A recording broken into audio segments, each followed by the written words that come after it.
Hello everyone, Fanta here, you're watching FANTAVISION, and today we're discussing how YouTube is again implementing an update that nobody wants because they have a long and storied history of doing exactly that.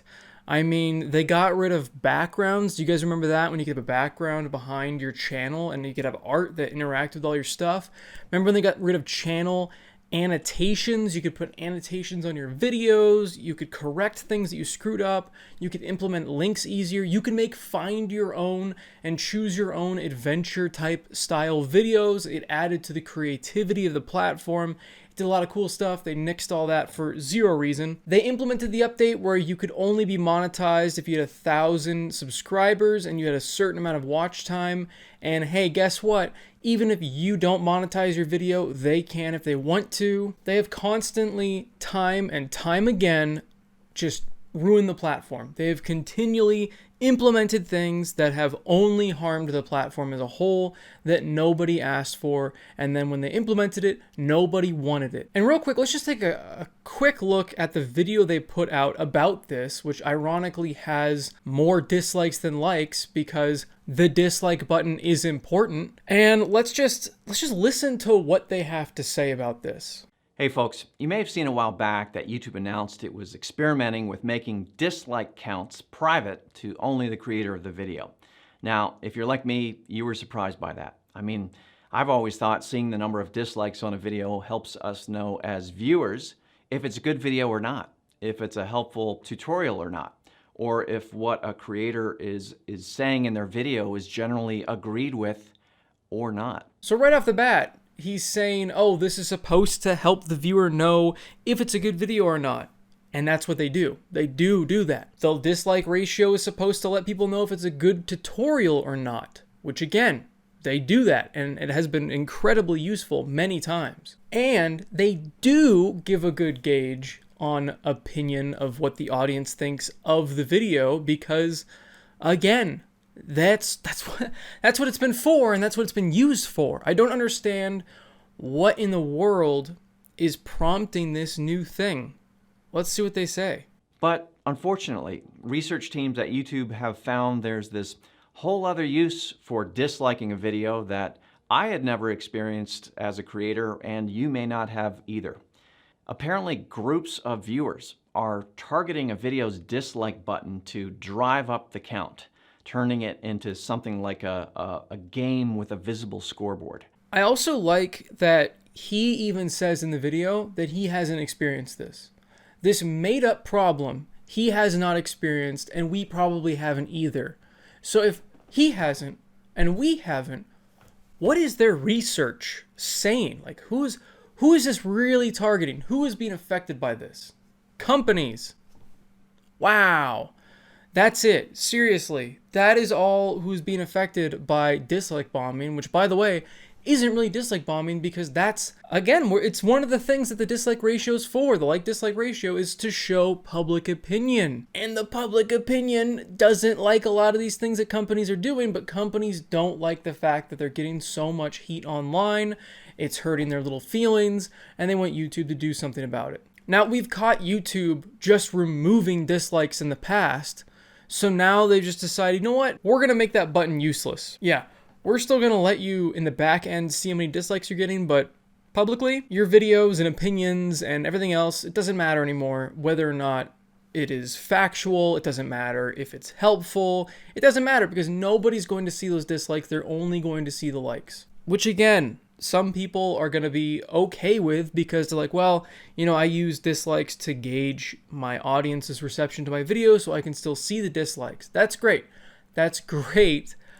But bigger picture, when it comes to misinformation, unhelpful tutorials, all the different things that this very guy mentioned in his video are all going to be affected by this change. And the thing is, if they really wanted to gauge whether or not they should implement features like this, which, by the way, again, you can already turn off likes and dislikes, but then they said, oh, well, this caused more hate in the comments. This is just going to spawn a bunch of people saying dislike in the comments. And I hope they do. I'll be one of those people. If there's something that a company does that is stupid, I'm going to put dislike in the comments because you know what?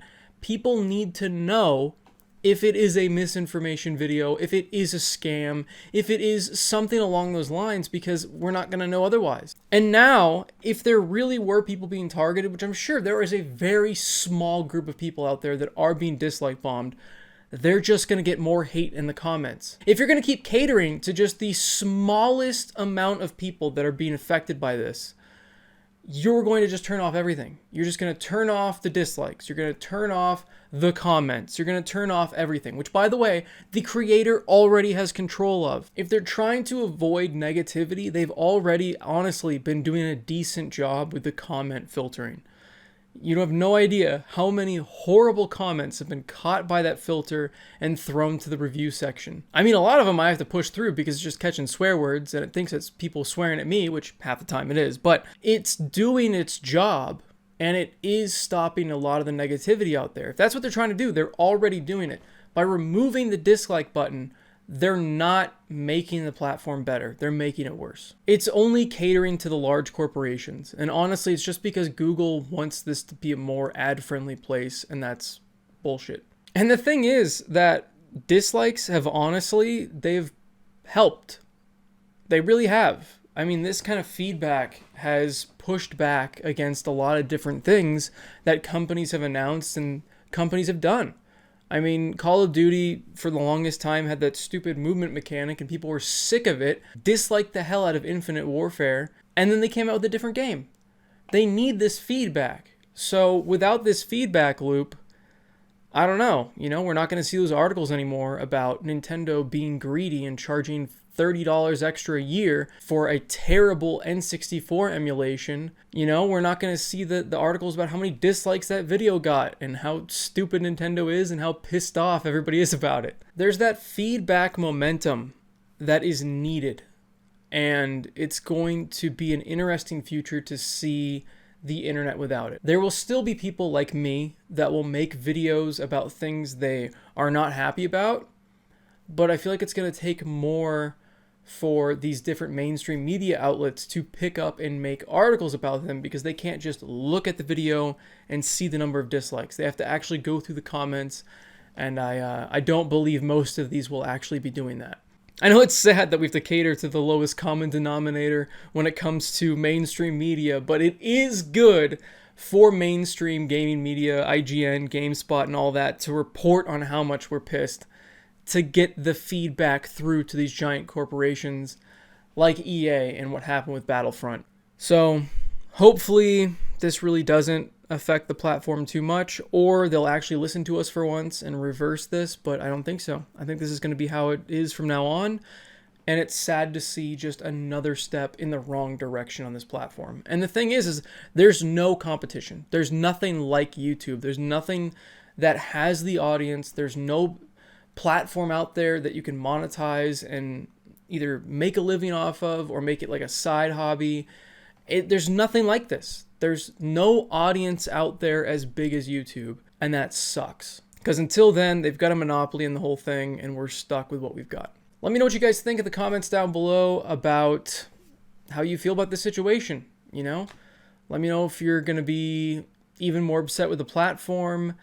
And, like the video if you guys liked it, and I guess dislike this video while you can if you disagree with me, and let me know why in the comments I'm wrong. But hey, I'm fine with your opinions, If you're going to tell me in an orderly fashion and it's not getting caught by a filter because you're just lacing it with profanities how much you hate me, but if you give me real opinions, I will happily reply. And that's the thing, is that the dislike button is an opinion button, and it sucks to see it go, even if people have disagreed with me in the past and used the dislike button to show that disapproval. That's fine. And as always, subscribe for more content and have a fantastic day. See you, everybody.